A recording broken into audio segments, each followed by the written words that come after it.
कि ईडी वहीं कार्रवाई करती है जहां विपक्ष होता है। भाजपा के लोगों पे कार्रवाई ईडी की नहीं होती है। और यदि ईडी पे कोई आरोपी हो गए, अशोक चौहान जैसे लोग, अजीत पवार जैसे लोग, और वो अगर एनडीए में शामिल हो जाते हैं तो उनके सारे आरोप खत्म हो जाते हैं या ठंडे बस्ते में डाल दिए जाते हैं। कि जो फलक है सर वो केंद्र स्तर की है, इसलिए। और राजनीतिक शुचिता की भी बात आप करते हैं, चाहे आप भाजपा में रहें, चाहे अपना दल बना के रहे। हम आपसे एक महत्वपूर्ण सवाल आपसे पूछना चाहते हैं सर, कि अभी जो चंडीगढ़ में हुआ मेयर चुनाव को लेकर, आप क्या कहेंगे? सीट तो पहले ही एनडीए गठबंधन जीती हुई है। 2 सीट हम लोग नहीं जीते थे, इस बार 14 के 14 सीट 14 के 14 लोकसभा सीट आपकी झोली में जाएगी। हाँ, तो यहाँ पे आज सहयोगी को भी कोई सीट देने का मिजाज है क्या आप लोग? इस बार तो सरकार ने सर राजपथों को जाम कर दिया। स्वाभाविक है, क्योंकि पिछले बार आपको छोड़ दिया गया, आपने कहा कि नहीं हम लोग तो जाएंगे। ये नीरज सिन्हा के इस्तीफे को आप किस रूप में लेते हैं सर? देखिए ये तो बात सिद्ध हो गया ना, उनको भी समझ में आ गया कि हम पकड़े जाएंगे जी, तो अपने आप को वहां से हटना ही उचित समझा कि अब तो और पुख्ता हो गया। लेकिन आपको नहीं लगता सर कि ये जो एजेंसियां होती है एग्जाम कंडक्ट करने वाली, ये एजेंसियां चाहे झारखंड में हो चाहे यूपी में हो, ऐसे ही घपले होते हैं सर? अभी यूपी में भी आपने पुलिस भर्ती में देखा होगा कि इस तरह के घपले हुए। देखिए अगर एक लुटेरा आज जेल गया है जी, तो स्वाभाविक रूप से बाकी लोगों ने राहत की सांस ली है। चलो थोड़ा तो भय कहीं ना कहीं पैदा हो। कुछ चेहरे बदलेंगे क्या सर? जैसे चेहरे बदलने का चलन अभी आपकी पार्टी में चला हुआ है। किसान प्रोटेस्ट के बारे में कुछ बताएं सर, किसानों को चुनाव लड़ने कर रहे हैं आप। चलिए, आज जो हम लोगों के बीच में है वो किसी परिचय के मोहताज नहीं है। न सिर्फ अपने राज्य में बल्कि पूरे देश में इनकी धमक है। और मैं आपको बता दूं कि अपने राज्य के लिए सूबे के प्रथम मुख्यमंत्री आदरणीय बाबूलाल जी आज अपने क्षेत्र में हैं, और इनका गृह क्षेत्र भी गिरिडीह जिला है। और आज एक जग का यहाँ पे आयोजन है, जिसको देखने को लेकर के और जिसको समझने को लेकर के यहाँ पे अपने कार्यकर्ताओं के आग्रह पे यहाँ पे पहुंचे हैं। सर का नमस्कार। जन की बात में कैसे हैं सर? चलिए बहुत अच्छे हैं सर। अभी 4 मार्च से आप लोगों का कुछ कार्यक्रम है राज्य स्तर पे भाजपा का, उसके बारे में सबसे पहले थोड़ा सा हम चाहते हैं कि आप फोकस करें। कार्यक्रम तो लगातार चल रहा है पार्टी का जी। अभी पार्टी की ओर से तय था गांव चलो अभियान जी, फिर लाभार्थी संपर्क जी, जो देश 10 वर्षों के कालखंड में मोदी जी के कालखंड में जो विकास का जो काम हुआ, लोगों को जो लाभ पहुंचा जी, तो पार्टी की ओर से ये भी अभियान 25 तारीख से 5 तारीख तक जाएगी, लाभार्थी संपर्क अभियान जी। क्योंकि इस प्रदेश में भ्रष्टाचार लगातार, और भ्रष्टाचार के कारण ही राज्य के जो पूर्व मुख्यमंत्री हेमंत सोरेन जी जेल गए जी। राज्य में भ्रष्टाचार की ये आलम है, पहले जैसे बालू की लूट हुई, पत्थर की लूट हुई, कोयला की लूट हुई, लोहा की लूट, जमीन की लूट जी। यहाँ तक कि पिछले दिनों आपने देखा होगा कि जेएसएससी का जो एग्जाम हुआ उसमें भी पेपर लीक हुआ सर, एक लोग पकड़े भी गए सर, और उसमें से 6,40,000 बच्चे एग्जाम में बैठे थे। यानी उसके भविष्य के साथ कैसे लोगों ने खिलवाड़ किया वो किसी से छुपा हुआ है सर। हम सब लोगों ने कहा कि भाई इस पूरे मामले को सीबीआई से जांच कराएगा जी। आखिर वैसे जो संस्थान है जिसको एग्जाम कंडक्ट करने के लिए दिया गया था जी, वो पहले ही ब्लैक लिस्टेड है, उनके ऊपर पहले ही सीबीआई की जांच हो रही है, फिर ऐसे संस्थान को, एजेंसी को क्यों दिया गया जी? तो एक तो ये भी मामला है, और दूसरा जो करप्शन की जिसकी बात बताया, और इस समय सरकार जिसकी खूब प्रचार कर रही है जी, अब वो आवास सर सुनने में तो बड़ा अच्छा लगता है। रोज मुख्यमंत्री घूम घूम करके चंपेश्वर जी बोलते हैं, लेकिन जो जानकारियां आ रही है उसमें से खूब घपले हो रहे हैं जी, और पैसे ले करके यानी आवंटित करना, तो ये जो, और ब्लॉक में पहले से ही घपला है जी। कोई भी काम, अगर किसी को जमीन की रसीद भी कटवाना हो जी तो वो भी नहीं होता है जी, मोटेशन कराना वो भी नहीं होता है जी, यानी पैसा देना पड़ता है सर जी। तो पूरी तरह से जो भ्रष्टाचार है उस भ्रष्टाचार के विरोध में पार्टी ने ये तय किया है कि भाई 4 तारीख को 4 मार्च को जी पूरे झारखंड के सभी ब्लॉक हेडक्वार्टर जी उस दिन लोग धरना करेंगे, प्रदर्शन करेंगे विरोध में। जी। यही प्रोग्राम। मतलब हेमंत के हटने के बाद जो अभी चंपई सोरेन जी की सरकार है, इसको आपने बधाई दिया जैसे ही वो पद ग्रहण किए, लेकिन उम्मीदें जो थी वो आपको दिखती नहीं है। देखिए, आप देखते नहीं है, जैसे पहले ही 6,40,000 बच्चों के साथ जो भविष्य के साथ खिलवाड़ जी और हम लोगों ने कहा कि भाई आप डीएसपी स्तर के अफसरों को एसआईटी गठित करके जांच करा रहे हैं। जी उसके चेयरमैन इस प्रदेश के डीजी पुलिस रही है जी। और जिस घपला में क्या कहते हैं सरकार का संरक्षण प्राप्त हो, जी तो ये कानूनी अफसर कोई जांच नहीं कर सकता है जी। और इसलिए हम लोगों ने कहा कि भाई चंपई सोरेन जी से आप वास्तव में आप चाहते हैं भ्रष्टाचारियों को पकड़ना, जी तो आप मामले को सीबीआई से जांच कराइए। जी अगर सीबीआई से भी आपको लगता है कि केंद्र के अधीन काम करता है तो यहाँ भी अच्छे अफसर है, जी। अनिल पलटा जैसे अफसर है, जी मुरारी लाल मीणा जैसे अफसर है, जी। तो उन लोगों की आप एसआईटी गठित करके आप जांच करा दीजिए, तो फिर हम कुछ नहीं कहेंगे। जी। तो ये जो गड़बड़ी हुई है और उस पर कुछ नहीं कर रहे, तो स्वाभाविक है कि भाई विरोध तो करना है, हमारा दायित्व बनता है, धर्म बनता है, चुपचाप नहीं रह सकते। ये नीरज सिन्हा के इस्तीफे को आप किस रूप में लेते हैं सर? देखिए, ये तो बात सिद्ध हो गया ना, उनको भी समझ में आ गया कि हम पकड़े जाएंगे जी, तो अपने आप को वहां से हटना ही उचित समझा कि अब तो और पुख्ता हो गया। लेकिन आपको नहीं लगता सर कि ये जो एजेंसियां होती है एग्जाम कंडक्ट करने वाली, ये एजेंसियां चाहे झारखंड में हो चाहे यूपी में हो, ऐसे ही घपले होते हैं सर? अभी यूपी में भी आपने पुलिस भर्ती में देखा होगा कि इस तरह के घपले हुए। देखिए, मेरा ये कहना है कि जब जिसके ऊपर जांच चल रही है सर, घपले तो कहीं भी होता है, लेकिन हम जानते हैं कि ये आदमी चोर है, पहले से टेस्टेड है, जी जी, जेल जा चुका है, जेल से यात्रा कर चुका है, फिर उसी को हम चौकीदारी पहरेदारी के हम लगा देंगे। जी बिल्कुल। और कल चोरी हो जाए तो हम कहेंगे कि भाई ये चोरी हो गया, चोरी तो होता ही है, रजिस्टर्ड चोर को सौंप दिए तिजोरी। ये मेरा कहना है ना, हम ये नहीं कह रहे फिर चोरी नहीं होता, फिर कानून ये सब नहीं बनता जी। तो इतना बना हुआ है, इसका मतलब होता है या होगा, ये सारे संभावनाएं को ध्यान में रख कर। जी जी। लेकिन हम ये कह रहे हैं कि जब पता है कि इस एजेंसी के ऊपर पहले से जांच चल रही है जी, तो जब जांच चल रही है फिर वो इसी एजेंसी को देना जी, मैंने कहीं से भी कोई तर्क संगत नहीं।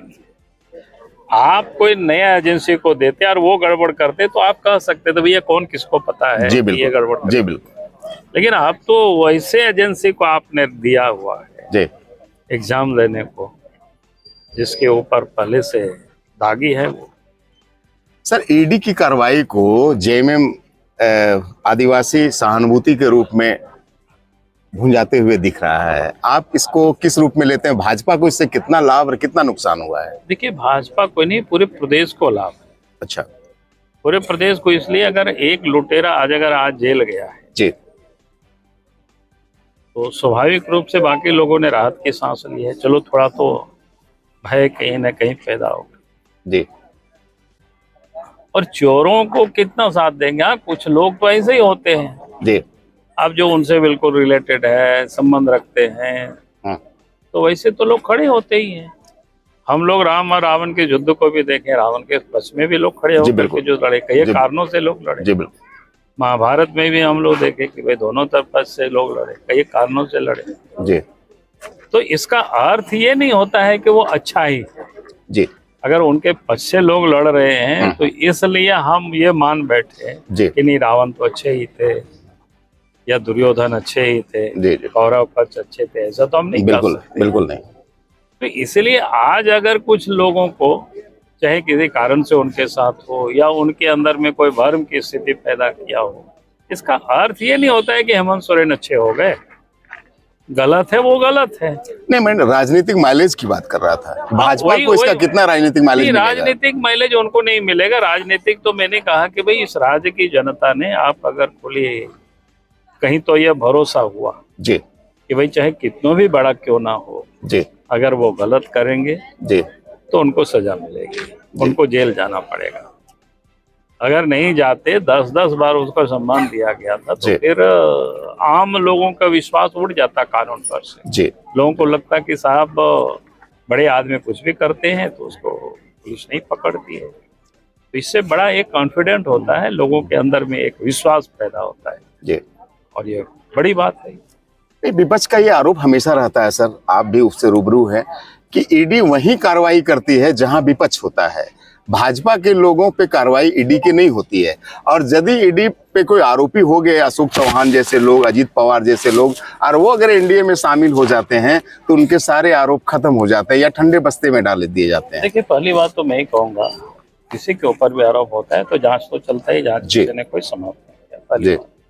दूसरी बात, मैं ये कहता हूँ कि इसी झारखंड प्रदेश में जी कई एक मंत्री और कई एक विधायक, मुख्यमंत्री भी जेल गए। जी बिल्कुल। कांग्रेस के सहयोग से ही सरकार बनी और उन्हीं के कालखंड में सीबीआई ने जांच की और उन लोगों को जेल में, जी एनओ से जो आज भी लोग केस लड़ रहा है। जी, उससे पहले भी बीजेपी की सरकार थी, उसके बाद भी बीजेपी की सरकार थी। जी। तो कहने का अर्थ है कि अगर जो गड़बड़ करेगा सजा तो उन्हीं को मिलेगी ना। जी। शिबू सोरेन जब नरसिंहा राव की सरकार को बचाने में पीछे लिया उन्होंने, रिश्वत कांड, सबको पता है, पूरी दुनिया को पता है। जी। जिस सरकार को बचाने के लिए पैसा लिए और पकड़े गए, जांच हुआ तो तिहाड़ जेल जाना पड़ा। उस समय तो कोई बीजेपी की सरकार नहीं थी केंद्र में। बिल्कुल। मनमोहन सिंह देश के प्रधानमंत्री थे उस समय, शिबू सोरेन के साथ ही हुआ कि एक केस में स्काउंडर थे, जामताड़ा के केस था, चिरोडी का, और उस समय वो प्रकाश में आया, मैगजीन में छपा, और मंत्री पद से त्याग पद दे करके वो भागना पड़ा, फिर बाद में जेल जाना पड़ा। जी। कई दिनों तक वो जेल में रहे। जी जी। तो कहने का अर्थ है कि जो गड़बड़ करेगा जेल तो वही जाएगा ना, सरकारें चाहे जिनकी रहेगी, सरकार चाहे जिनकी रहेगी। अभी थोड़ा सा ज्वाला जो है सो थोड़ा ज्यादा प्रज्वलित है, ईडी का थोड़ा काम स्पीड में हो रहा है, आपका कहना है ये? हाँ, नहीं, स्वाभाविक है। काम पहले जितने भी एजेंसियां थी पहले भी काम करती थी। हमने कहा कि ये सारे लोग, जी जी बिल्कुल बिल्कुल बिल्कुल। मनमोहन सिंह देश के प्रधानमंत्री तो उस समय कितना घोटाला हुआ। जी जी। कोलगेट हुआ, 2G हुआ, कॉमनवेल्थ गेम हुआ, कई लोगों ने रिजाइन किया, कई लोग जेल गए उस समय। जी जी जी जी। तो भाई जो गड़बड़ करेगा वही जेल जाएगा ना। जी जी जी। अब मोदी सरकार में जब से 10 वर्षों से मोदी जी देश के प्रधानमंत्री, कोई एक भी कोई बता दे। जी जी। कहाँ का सबूत के साथ कोई आ पाता है? जी जी जी। ऐसा में चलिए, कोई भ्रष्टाचार है ही नहीं। तो चुनाव की दुदुम्बी बजने वाली है सर, आचार संहिता लगने ही वाला है। झारखंड के लिए क्या संदेश है सर, चुनावी संदेश क्या है मतदाताओं के लिए आपकी तरफ से? बस मतदाताओं के लिए तो मैं इतना ही कहूंगा कि भाई 10 वर्षों में जी देश के प्रधानमंत्री नरेंद्र मोदी जी ने जो गरीब कल्याण का काम किया जी, ये तो राष्ट्रीय स्तर की बात हुई सर, अपने सूबे के लिए। नहीं, सूबे भी तो उसी में जुड़ा हुआ है ना, राष्ट्र में। कुछ चेहरे बदलेंगे क्या सर? जैसे चेहरे बदलने का चलन अभी आपकी पार्टी में चला हुआ है, प्रतिष्ठित चेहरे जो प्रतिस्थापित हैं उनके चेहरे बदल दिए जाते हैं। तो कुछ ये हमारा विषय नहीं है, ये तो केंद्र का विषय, केंद्र का विषय है सर। सर सर सर लेकिन आपकी जो फलक है सर वो केंद्र स्तर की है, इसलिए। और राजनीतिक सुचिता की भी बात आप करते हैं, चाहे आप भाजपा में रहें, चाहे अपना दल बना के रहे। हम आपसे एक महत्वपूर्ण सवाल आपसे पूछना चाहते हैं सर, कि अभी जो चंडीगढ़ में हुआ मेयर चुनाव को लेकर, आप क्या कहेंगे? देखिए, मैं कहूँ चंडीगढ़ में चुनाव हुआ, चंडीगढ़ का मामला वहीं पटाक्षेप हुआ जी, इसलिए उस पर हमें कुछ भी नहीं कहना है जी। सुप्रीम कोर्ट की कितनी तल्ख टिप्पणी आई सर? नहीं, मैं ये कह रहा हूँ ना, ये बात को अगर आप दूसरे रूप में कहें सर, अपोजिशन जी, जब सुप्रीम कोर्ट ने जो भी जजमेंट दिया उसकी हम स्वीकार करते हैं। तो उन लोगों ने कहा कि वो अगर उनके अगेंस्ट में जजमेंट आता है तो बोलता है कि बीजेपी ने सब संस्थान को हाईजैक कर लिया। ये तो उन लोगों के ऊपर निर्भर करता है ना जी, उसको किस रूप में लोग लेता है सर। हम लोग कहते हैं, अगर मेरा कहना है कि पंचायत में चुनाव होता है, जिला परिषद चुनाव होता है, निचले लेवल पर कई प्रकार की क्या होता है, नहीं होता है। अब उससे आप मोदी जी को कहेंगे तो मैं नहीं समझता हूँ कि इसके लिए कोई उचित है। हम लोग भी जिला परिषद के चुनाव होता, थोड़े हम लोग दिल्ली से बात करते हैं यार किसको अध्यक्ष बनाना है, किसको बनाना है, नहीं बनाना है। जी जी। तो ये सब इसलिए मैं नहीं समझता हूँ कि इसका कोई नेशनल मुद्दा है इसमें से। किसान प्रोटेस्ट के बारे में कुछ बताएं सर। नहीं, मैं कहूँगा किसान तो बिल्कुल तथाकथित जिसको कहते हैं कि भाई जी। जब भी आंदोलन आप देखें वो पंजाब की तरफ से होती है, जी कुछ खास इलाकों में जो दिल्ली के आसपास भी वो एक साइड से आकर। पिछले बार भी कई एक महीनों तक लोग धरना कर रहे हैं सर। और इस समय भी। अब मेरा ये कहना है कि भाई आप ये बताओ, लगता है कि लोगों को डेमोक्रेसी पर कुछ भी विश्वास नहीं। जी अगर जिसको डेमोक्रेसी पर विश्वास हो, लोकतंत्र पर विश्वास है, तो लोकतंत्र में हर 5 साल में चुनाव होता है। जी आपको लगता है कि मोदी सरकार ने एमएसपी लागू नहीं कर रही, ये कानून नहीं बना रही है, जी अब पूरा देश व्यापी घूमिए ना किसानों के बीच में, और 2024 में चुनाव लड़ करके सरकार बनाइए, जो चाहे वो कानून बना ले। इससे बढ़िया डेमोक्रेसी में क्या हो सकता है? लेकिन कोई 1000 लाख लोग सड़क पर आकर के बैठ जाए जी और कहे आपको ये बदलना पड़ेगा, ये हिंदुस्तान वो नहीं है साहब, ये गलत है।